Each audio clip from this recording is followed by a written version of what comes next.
Every day means every day. My name is Brandon Burns, and in today's video, I'm going to be showing you a live training that I recently did that goes over the framework of how you can overcome any challenges that you're facing in your business, any challenges you're facing in your relationships, any challenges you're facing in your health and fitness, your spiritual journey, your personal development, every aspect of life. Whatever issues, roadblock, adversity, opposition that you come against as you're pursuing your goals, there is a framework to overcoming all of these things, and it's consistent across each and every area of life. The challenge is most people don't know the framework, and even fewer people apply that framework once they do finally find out about it. And so what that means is that most people end up stuck in these same negative thought patterns and these same negative behavior patterns. Their psychology and their actions and behaviors are all over the place because they're just not applying the formula. And so what I want to do in today's video is walk you through step by step in great detail why this everyday means everyday philosophy is a part of it, but why this overall framework is going to help you get to the next level in your life and overcome any level of adversity and opposition that you might be facing. So I hope that you enjoy the video. Leave a comment down below when you're done about how you plan to actually implement the steps of this framework. And don't forget to like, comment, share, and subscribe. I'll see you at the end of this video. I want to start by saying that tonight's message is not for everyone, but it is for everyone who wants to win. Because what I've noticed is that there's a large segment of the population that desires to win and desires to win at a higher level, but their internal constitution has something about it that is directly opposed to what it takes to win. And so Moose called me. He was like, we just need to give people a wake-up call. Like, we need to have an honest conversation about what it actually takes to win. I was like, I can do that, but understand it's going to rub some people the wrong way. Because, again, so here's an example. I was watching, obviously, as a huge Michigan fan, I was watching a few months ago when Michigan beat Ohio State in the regular season. Of course, Ohio State went on to become the national champions. But when Michigan beat them in the regular season, those guys went out there and planted the Michigan flag in the middle of Ohio State's field. And then all of a sudden on the internet, you see a whole bunch of people who have never won anything in their entire lives talking about how this is bad for the sport. And I'm like, I'm not mad at you because, like, that's what you believe. But the thing is, I understood it immediately. I'm like, you like the idea of winning, but you don't like the mentality that is required to actually win. I used to coach at the Division I level. I used to tell my guys, you can have friends on other teams when the season's over. I'd need a spirit of violence right now. For the next 6 months, that we see red. I don't want I don't want to hurt his feelings. We don't have room for that, right? And so, again, just as an example, there's a difference between the mentality that you're comfortable with and the mentality that is actually conducive to winning. So again, tonight, I just want to have an honest conversation about what is required. And I'm going to go ahead and share my screen here because the first thing I want to show you is this sequence of events right here. All right. This sequence of events. Life is the sum of our actions and behaviors. I think we all know that, right? You make a bunch of decisions every single day. And at the end of your life, after 70, 80, 90, 100 plus years worth of decisions, that's what you look back on and call your life. Right?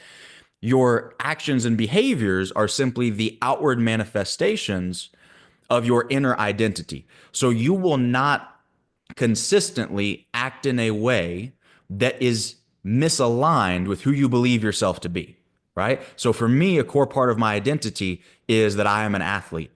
Back in the day before the Everyday Means Everyday brand was started, there were times where I would miss, maybe I was sick, maybe I had an injury, and I would miss a workout, and I was okay with it back then.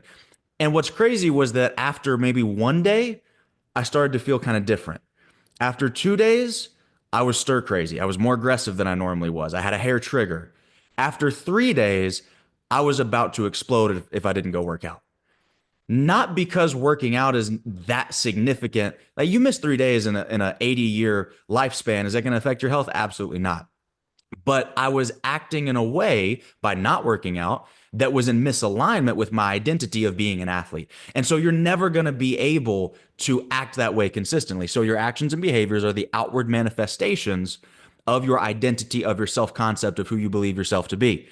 Your identity is the sum of your beliefs, your belief and value systems, right? So so for me, if I believe in the value of being physically fit, I believe in the value of being healthy, I believe in discipline, I believe in the virtue of commitment, I believe in the intrinsic value of dedication to something and of consistency. The sum of everything I just said ends up as my identity as an athlete, right? So it's just one step on top of the other. Now, your identity, excuse me, your beliefs are the sum of the substance of our spirit. I believe that to my core. If you just rotten to the core, you're going to have a certain set of belief systems, right? And matter of fact, I'm going to take you to this next slide so I can show you that, right? Here's our pyramid. If spirit, essence, being, if you are just a truly evil person at the bottom of your heart, if you have a negative essence and spirit of being, your belief system might be, I have to take from others so that I can gain. Your belief system might be every man for themselves. I don't owe them anything. Your belief system might be, it's okay to hurt people if I profit from it, right? And then over time, you stack up 10, 20, 30 of those beliefs that are unique but similar. You get an identity of, I do my own thing. You get an identity of, this is who I am. I don't care about others. This is just all about me. That translates to your thoughts, your feelings, your behaviors. And of course, your behaviors lead to your results over time. Your actions lead to your results over time. On the contrary, if you are somebody like ET who has truly done the spiritual work to be a genuinely good person at his core, then that bubbles up to his belief system and his values. And he says, okay, I'm here to serve other people. I'm here to be a servant leader. I'm here to do that, right? And then that goes up to his identity, to his behaviors, and to his results. So the reason that I wanted to start with this is because a lot of us have personal and spiritual challenges that we mislabel as business problems, as marriage problems, as fitness problems, health problems. And that, in reality, that's just the outward manifestation of what is really going on inside of your spirit, right? So somebody might come to me and say, hey, I have a lead generation problem in my business. No, you don't. You're spiritually immature and you don't uphold your commitments and you don't value dedication and commitment to something. And so you don't post content regularly like Nikki's been telling you to do for the past 10 years.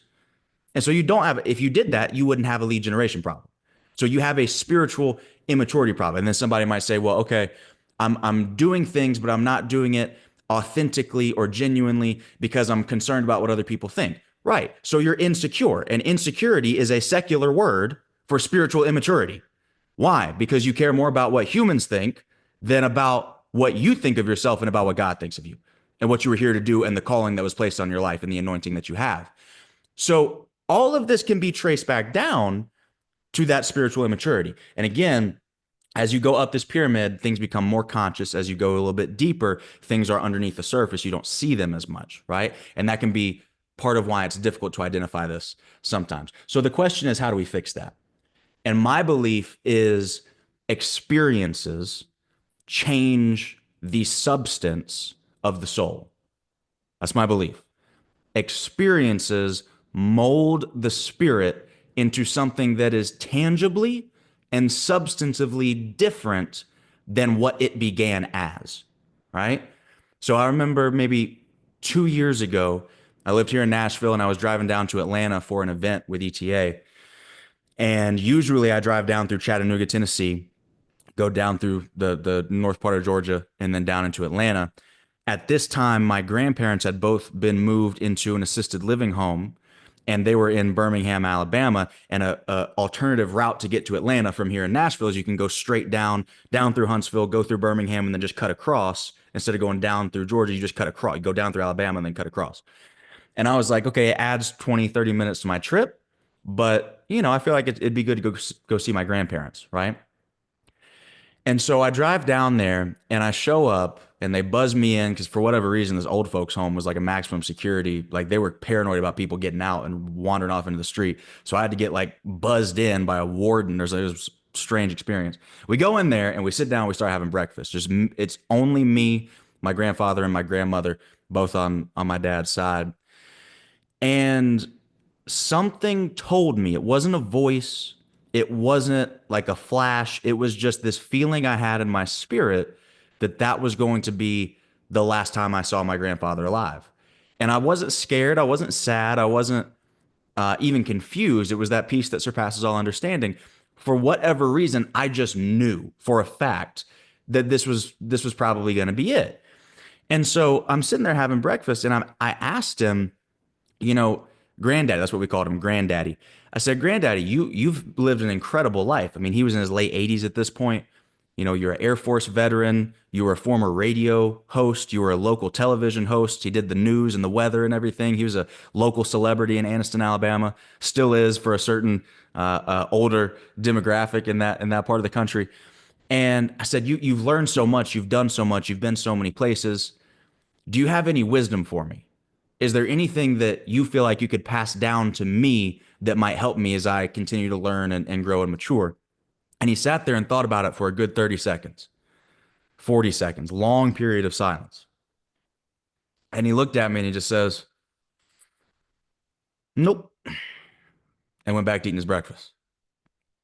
And it was crazy because in every other way, he acted the same way that he always had. His mannerisms, his demeanor, even the cadence that he spoke at. I told you he was a professional speaker.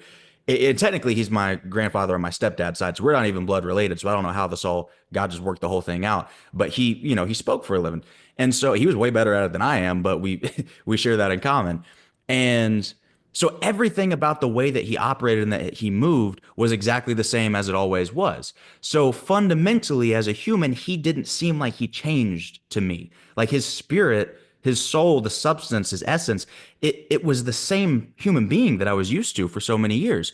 But the memories, the consciousness at that point of his life was already beginning to fade from old age. And so I argue with people all the time that people are like, oh, you experiences and memories are the thing that matter the most. Memories don't mean anything. You can lose your memories in 2 seconds. You can have a car accident tomorrow and forget everything that you've ever known.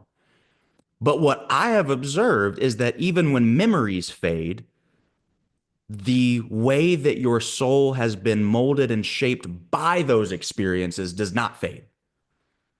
That's just what I've observed. And so for me, I believe that experiences that fundamentally change who you are at the level of your essence and being, that is what eventually will bubble up into your results, right? And so if we're looking at somewhere at this pyramid and we're saying, well, how do I infiltrate this sequence of events? How do I infiltrate the pyramid? How do I get to a place where I can actually affect things, take action, and get to a point where some of these things are starting to change and eventually change my results?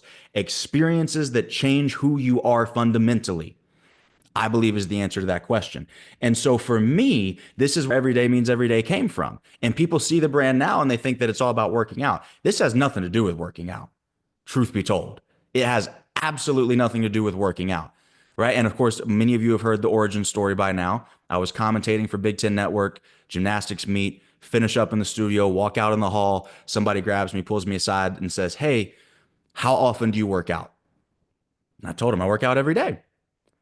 And they looked confused. They looked back at me and they said, okay, but I understand you used to be an athlete. What do you mean by every day? Like today, like these days, as an adult, how often do you work out? And I was like, I'm confused why you're confused, because I just told you in plain English that I work out every single day. And what it made me realize is that most people, as Inky would say, put escape clauses into their commitments. It's baked into the process. When you say every day, what you really mean is every day except weekends, every day except holidays, every day except when you don't feel like it, or when you have a sick day or something, or when you have a travel day, when you're too busy, when this comes in the way, when that comes in the way. That's what you really mean. And so for me, I took that and said, oh, okay, this is why most people are average, is because they have incongruencies between how they want to see themselves and how they actually see themselves. Because you can kid a kid, you can fool a fool, you can con a con, but you cannot lie to yourself. And so if I sit here and look in the mirror and do affirmations all day long, I am dedicated, I am committed, I am mentally tough, I am this, I am that, and then I don't show it to myself, I don't give myself that experience every day, your soul's looking at you like you a lie. And you are. And so for me, working out every day is not about, I mean, I like these, don't get me wrong, but it's not about that.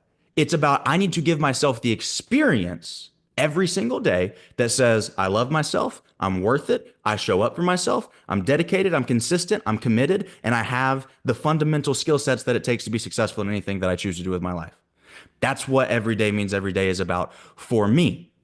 And so, what I want to ask you at this point is, what is that thing for you, whether it's in your business, whether it's in your relationships, whether it is your personal development, your spiritual development? What is that thing for you that you need to do, right? For you, what is that daily commitment that you can make that will give your essence and experience that will fundamentally change you forever, that will boil up in that hierarchy to change your beliefs, to change your identity, to change your thoughts, your feelings, your behaviors, and then eventually to change your results. And it's funny, when I was writing some notes before this, I literally wrote, okay, the transition is going to be, so what is that for you? And in my mind, I realized, oh, it's not so, S-O, what is that for you? It's so, S-O-W, so for you. What are you going to sow every day so that you can reap every day? Because a lot of people try and reap daily, but they only sow occasionally. And it doesn't work like that. It's a law of nature, right? So what are you going to do every single day? For your business, it might be like, some of you guys are 50 cold DMs a day away from changing your entire life. Some of you are literally 50 cold emails a day away from becoming millionaires. Some of you are 10 minutes of prayer and meditation per day away from not dying of a stroke or a heart attack in the next 5 years. Some of you are 30 minutes on the treadmill a day away from being able to watch your children graduate from college, compared to you not being able to be there because you didn't take care of your health. Some of you, it doesn't take a lot, but it does take consistency. It does take daily input, not occasional input. So write that thing down right now. And everybody knows what it is too. That's the thing. Like, nobody is sitting here right now. I would be willing to bet not a single person on this call is sitting here thinking, man, I have no idea what I could do. I have no idea what that thing is for me. You know what it is, but you've been avoiding it because of the spiritual immaturity, right? So now that you've got that thing, I told you we're going to go quick tonight. We'll come back to it later. Okay, why don't people do it already? That's the question I want to spend the rest of the time asking, why, or answering, excuse me. Why don't people do it already? If you know what you need to do, you understand the value of consistency, you understand the value of dedication and daily action and daily input to try and get an output. Why don't we do it consistently? And I want to read you something that I posted on Instagram. It was either yesterday or this morning. I don't actually remember. I'm gonna read this to you really quick. It says, take your performance personally. Last week, I went to an open gym and had the absolute worst training session I've had in years. I looked like a newborn giraffe that was drunk and had arthritis. True story. When I went home that night, I was infuriated. A side of me that you don't see on social media. Got in the car and started screaming at myself. That type of reaction is what modern society calls toxic. People will say, relax. You're a retired gymnast. Don't take it so seriously. Just have fun. That mentality is exactly why people don't live up to their God-given potential. They don't take their performance personally. They're too casual. They don't care enough. I have a standard, and that standard has become a part of my identity. Not living up to that standard is unacceptable because, since it's a part of my identity, I feel like I lose a part of myself when I don't hit that standard. Now, if you want to do something strictly for fun and go into it with no expectations, then by all means, take the casual approach. But do not expect to reach your highest potential in that area of life. This week, I took that energy and frustration and channeled it into practicing visualizations, hitting more core strength in the gym, and stretching, 3 areas that I identified were lacking last week. These videos are the results, much closer to my normal self. Stop being afraid to take a stand on who the blank you are. Define your standards and uphold them with the appropriate energy. Start taking your performance personally. I believe that the answer to the question that's on the screen right now, why don't people do this already, is this: you are too forgiving with yourself. And rather than upholding the standard, we want to take it easy on us. We want to let us off the hook. We want to be nice to us instead of upholding the standard. Now, I want to show you something because I brought scriptural evidence. All right. You've all seen this, every single one of you. Even if you're not a Christian, you've heard of this. This is the Lord's Prayer, right? One of the most commonly repeated pieces of it. Technically, this version is not in Scripture. This is the version that they took out of Scripture that was inspired by Scripture, and then they changed a couple of the words here and there to make it sound a little bit better in church. The actual Scripture has a couple of different words switched around, but people don't actually read their Bibles. They just repeat what they've been told. But I digress. That's a whole other, that'll make me upset. The Lord's Prayer. Our Father who art in heaven, hallowed be thy name. Thy kingdom come, thy will be done on earth as it is in heaven. Give us this day our daily bread, and forgive us our trespasses as we forgive those who trespass against us. Let's stop right there. Anytime you see the word as, A-S, in literature, that is a literary device to indicate that an analogy is coming. This is to this as that is to that. It's the same structure. It's the same framework applied differently. That's what that word indicates. So, forgive us our trespasses. That's us asking God to forgive us as we forgive those who trespass against us. The reason that you have the ability to forgive somebody else who has wronged you is because you were the victim in that scenario. If I wrong you, if I wrong LD, if I do something against LD, Derek cannot forgive me on LD's behalf. The person who has been wronged has the power to then become the forgiver, right? That is what empowers you to forgive, is you were the victim in that scenario. So as we forgive those who trespass against us, we can forgive because they did something against us. Will you please forgive me? What does that mean? If we're asking God and we're using this analogy, this is to this, is that is to that, what that means is that we cannot forgive ourselves. Only God can do that. I've read every holy book that's out there. Nowhere in any of them does it say that you can forgive yourself of your own sins. Every single one says you got to go somewhere else for that. You got to go to God for that. So with this whole societal movement towards, oh, you got to forgive yourself. Take it easy on yourself. Don't be so hard on yourself. Why are you so uptight about all these standards and all these commitments? Take it easy, relax. Give yourself a pass. Let yourself off the hook. Nobody gave you the spiritual authority to forgive yourself. That's not your job, and you do not have the right to do it. You got to go to God for that. But and this might be taken too far, but I believe it's this demonic societal narrative that says that, oh, we're going to elevate you to the position of God and try and convince you that you're God in your own eyes. We're going to make you prideful and arrogant and make you think that you can forgive yourself for not hitting your own standards.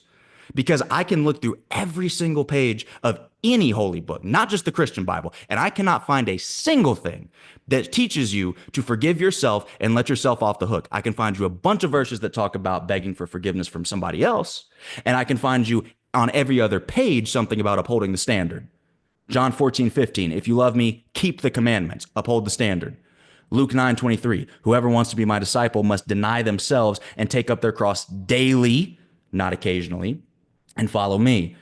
1 John 2:6, whoever claims to live in him must live as Jesus did. Every other page talks about upholding the standard. Nowhere does it say give yourself a pass. Nowhere does it say let yourself off the hook. Nowhere does it say that you are allowed to just be casual and take it easy when you have a calling and anointing on your life. Think about how disrespectful that is to God, who created you, gave you these gifts and talents. Imagine you have a child. If you're a parent and you give your child the greatest gift that you could possibly give them, and they spit in your face about it and don't ever even try and use it. That's not an affront to themselves. The child didn't sin against himself. That's an affront to you as the parent. The child cannot forgive themselves. The parent has to forgive the child. But what most of us do is we sacrifice our potential at the altar of our own comfort, because we don't want to feel the psychological pressure and tension of, oh, every day? Like every day? You don't want to deal with that. And so we cover it up with this self love nonsense. I'm not saying that it's bad to love yourself if it comes from the right place. Again, spiritual immaturity, prideful self love versus divine self love are two different things. So it's not a bad thing to love yourself. But if you use self love and self worth and all this happy, positive psychology as a cop out for why you're not accomplishing the mission that you've been given, that's a problem. That has become an idol. That comfort has become an idol. And so, again, the point of this message tonight, again, it's not for everybody. Not everybody is ready for this one. Not everybody wants to hear this one. But the fundamental truth of the matter is if you want to win and if you want to win at a high level, you have to start holding yourself accountable to a higher set of standards. A child can be held accountable by somebody else. A child can be told, don't do this, don't do that. It takes a different level of maturity to hold yourself to that same fire, to hold yourself to that same standard. And your best is not the standard. The standard is the standard.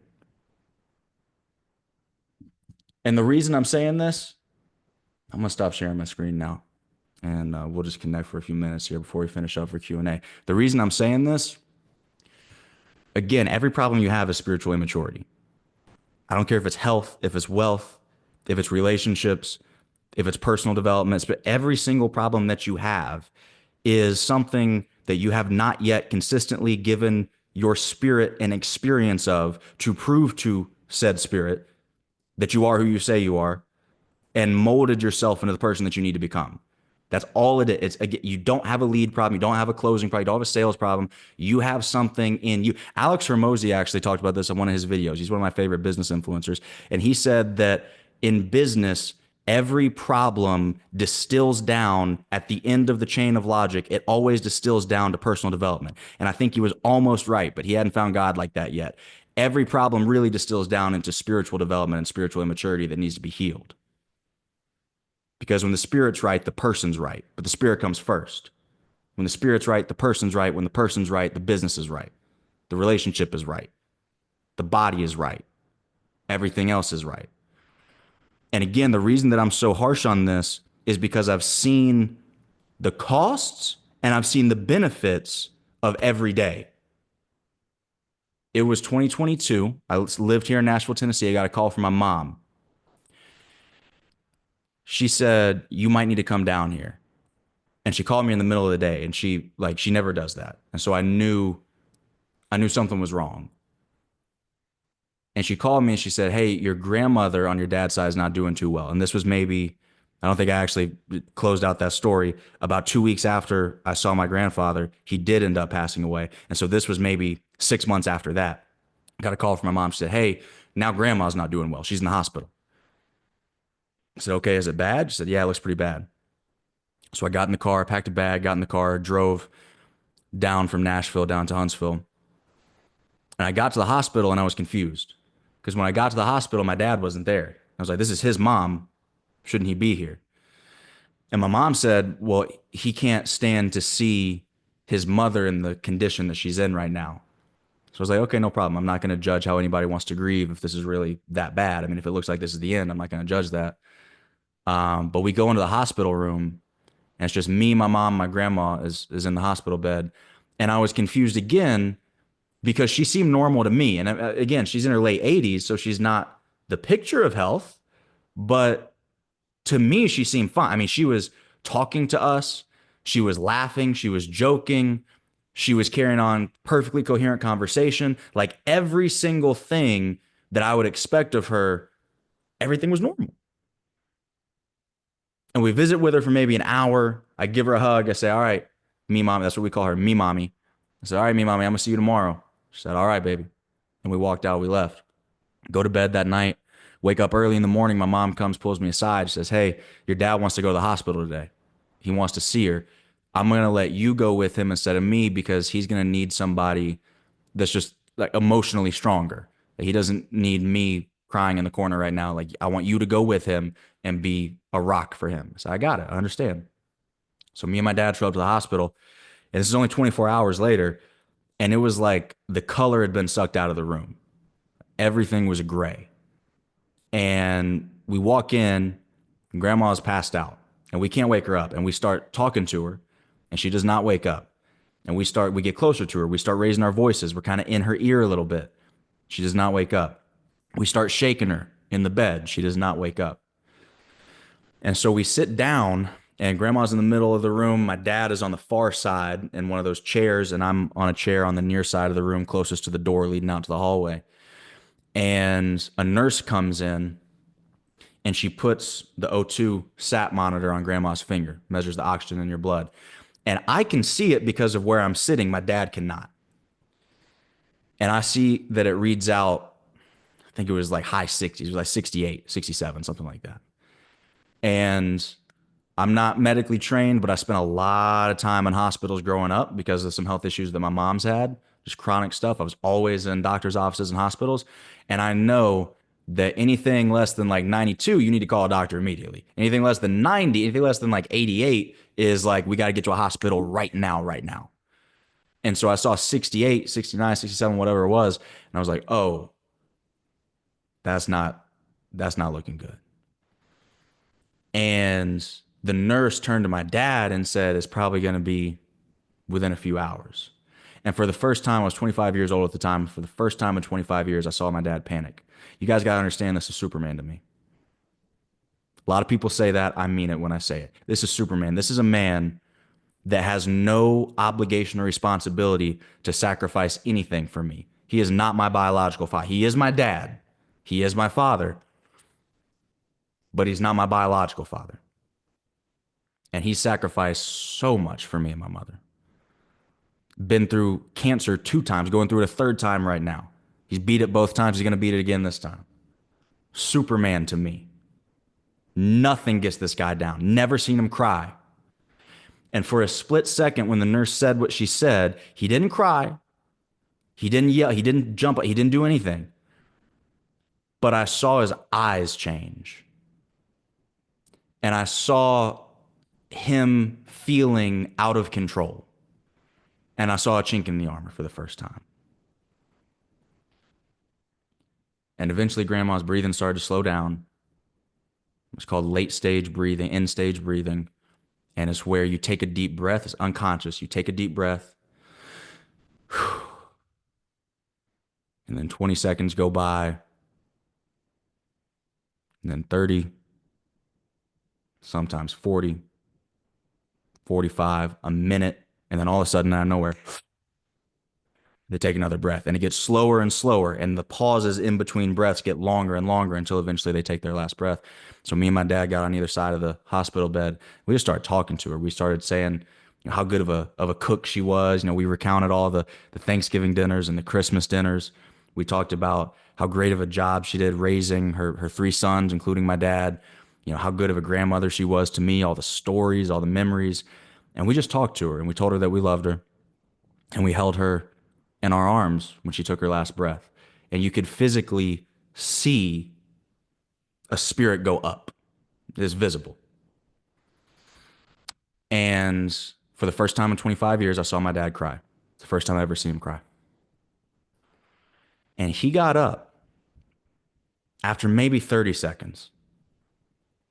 And he walked around the edge of the hospital bed. And he hugged me. And tears were still coming down his face. He wasn't like crying, but he could, the tears were still coming out. And after he hugged me for a little while, he pulled away and he said, that's the hardest thing I've ever done. And he paused for just a second. And then he said, that's also the best thing I've ever done. The reason I tell you that story is because the best things that God has for you in your life, you will not get to see if you don't show up every day. My dad did not want to show up that day. He did not want to go to that hospital room. He was uncomfortable. He was scared. He was nervous. And he did not want to be there. Had he not shown up that day for himself and for those that he loved, he would not have gotten to hold his mother in his arms when she passed away. And what he said was the best moment of his entire life, the best thing he's ever done, the most meaningful thing he's ever done. He would not have had that chance. I don't know what that thing is for you in your life, but it's there. I don't know what it is, but it exists. And if you keep making excuses, if you keep being overly forgiving with yourself, which you have no God-given right to do, if you keep being casual, if you keep letting yourself off the hook, if you keep allowing your feelings and your emotions to get in the way of your standards, whatever that thing is that God has for you, you're not gonna be there. You're not gonna be there for it. And it would break my heart to know that that happened to somebody in our community. So with that being said, that's why for me, every day means every day. That's why I believe that for you, every day should mean every day. And that's why I believe that if we can solve this spiritual problem and this personal problem, everything else is going to sort itself out. It has to. It's the way the world was created.